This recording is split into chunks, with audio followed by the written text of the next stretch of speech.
It's my baby bike. My little baby bike. Oh, yeah.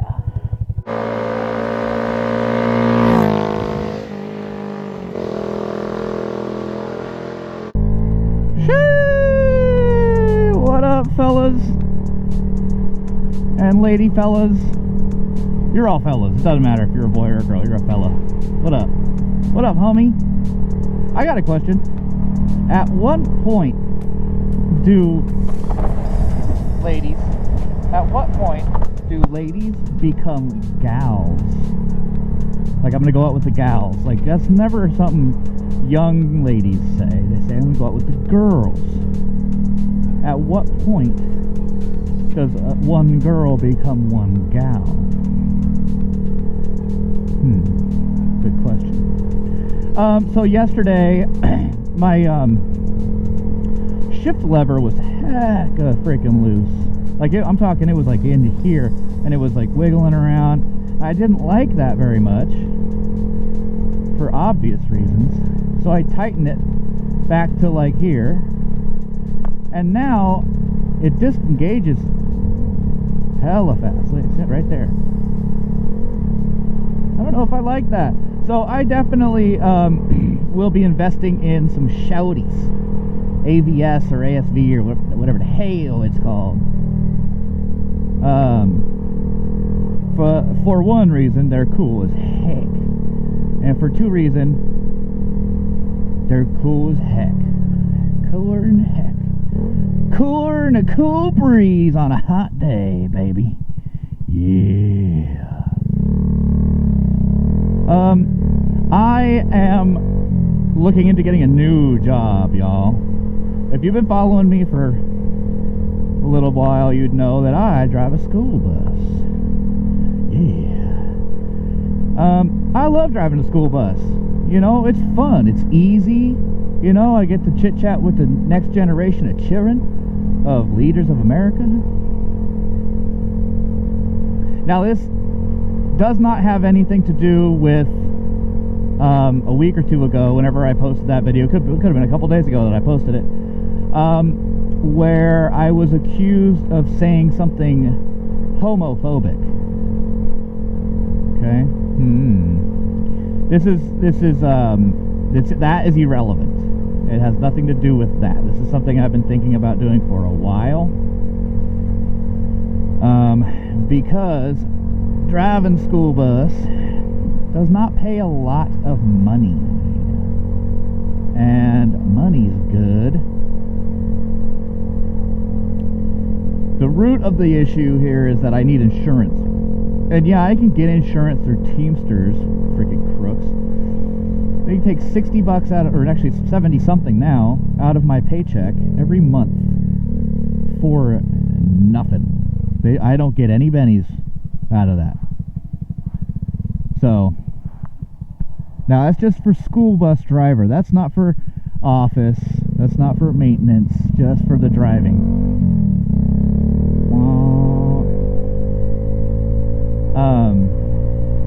And right now we're on Oregon Health Plan, which is great. But yeah, I'm a kind of guy that I do not like to mooch on the system. If you gave me food stamps, I'd probably give it to someone else. You know what I mean? Like, I'm fine. I don't need it. So anyway, that, and you know, I want to be able to buy my old lady her dream car. You'll never guess what her dream car is. Or it's not like her dream car, but it's the car that she really wants over anything. And I've looked at a lot of different things. I'm like, you can have this instead, brand new. She wants a 2002 to 2006, preferably 2002, the first model year of the Chevy Avalanche. Can you believe it? That's what she wants. Now, we've had a 2002 Avalanche before. I hated it at first, but dude, I grew to love that freaking dang thing. That's a really cool and good truck. SUV type. Body on frame. steel frame. It was just cool, you know. You could fit a full frickin' dang pumpkin in the frickin' dang center console. I'm shit you not. A pumpkin in the center console. Can you believe that?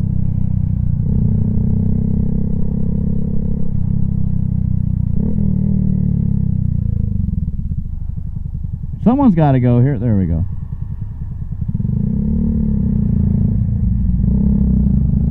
Second trying to start. yeah. So, yeah, anyway, and I want a new truck. I want a new one. Not brand spanking new, right? Because depreciation is immediate. But a low mileage, maybe 1 or 2 year old Ford something. Maybe the F-150, you know? Maybe, yeah, an F-150. Maybe an F-250. F-350 Super Duty. I don't know. But I would like a new car one of these days. You know, if you look at my driveway, I've got a non-operational frickin' 1994 GMC Sierra 2500 next to a 2006 WRX wagon that's got blow-by in the damn pistons, you know what I mean, like, or in the cylinder. So it's like, it's time for something new. You know, I'm 34, becoming an old man. It's time for some nice stuff, you know. I own a house. It's time to own other things that grown-up boys have. So the job in question is I've been selected as a candidate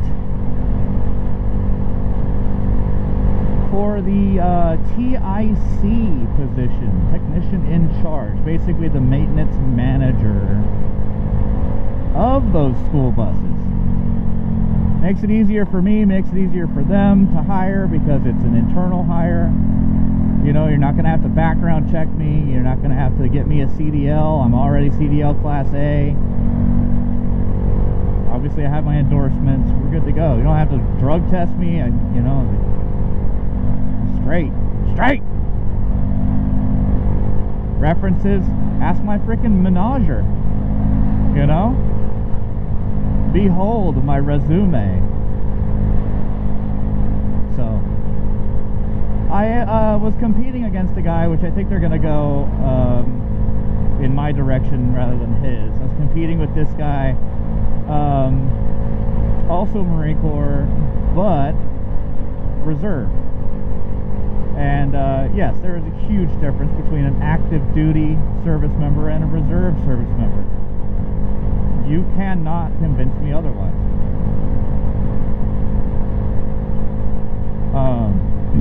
But look, you know, he showed me some of his resume, and come on, dude.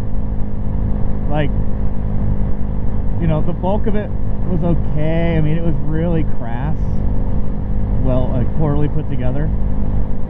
Then there was like a timeline sheet in the back, which I thought was bizarre. He went out of his way to make a timeline. I've never heard of a timeline in a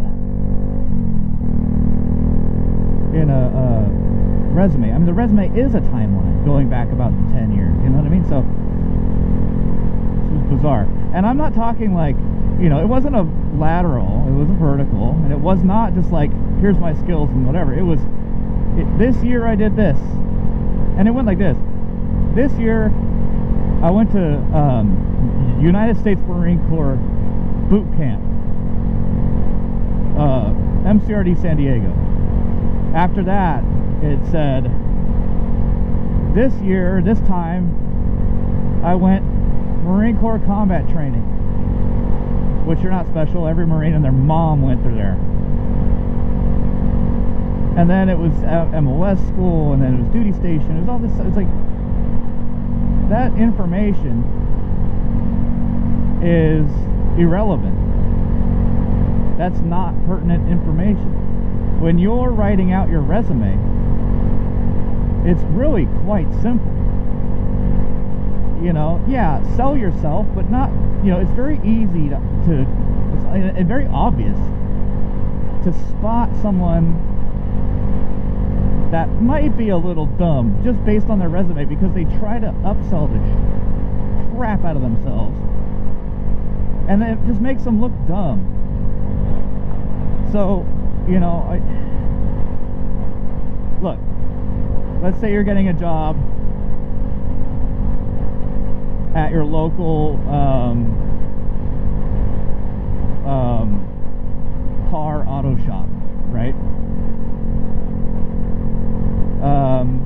And let's say you're 25. You don't have a lot of experience, you know? You've been kind of just dinking around through your life. Well, I can tell you how to write a pretty good resume. You start with your high school. Your name, I mean. You know, obviously you start with your name. You don't need a cover letter for this kind of thing. But you start with your name. Put your address and your phone number. Your email address. So that way they can mail you a letter, offer, email it to you, call you, whatever. Under that, just put your most recent employment that you've had. You know, and it could be like, oh, I was a barista at Starbucks. Okay, cool. Write it down. But don't go in there and say, yeah, no, I worked at Starbucks, and boy, can I gossip. Like, make sure it's relevant. Like, while I was at Starbucks, you know, there was this time, and you know, you don't write it like this, but you could just say that there was a time while working at Starbucks that something broke and I fixed it.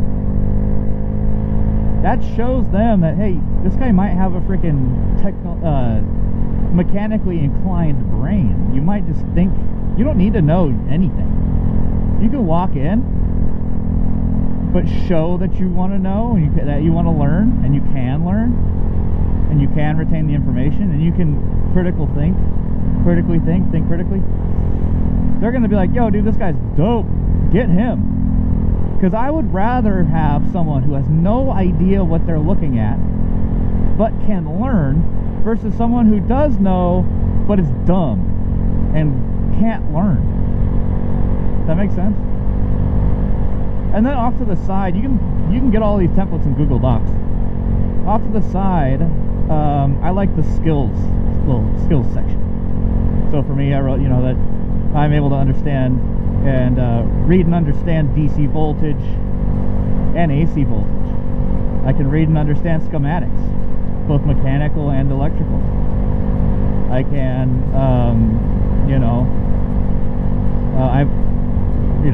whatever skill you have. So, anyway, hey, listen. I hope that little freaking resume bit helped you. But I think I got this job in the bag, baby. I think it's in the bag. We just have to obviously wait for boss's boss and boss's boss's boss to look at it and review it and go over a contract for me. And yeah, I'm pretty excitement. Such excitement. Chef's kiss. Hey, listen. I'm gonna go home. I'm gonna do poop. But I'm gonna eat dinner. I'm freaking excited for dinner. I have no idea what it is. But I love you. Thank you for watching. And I'll see you in the next video.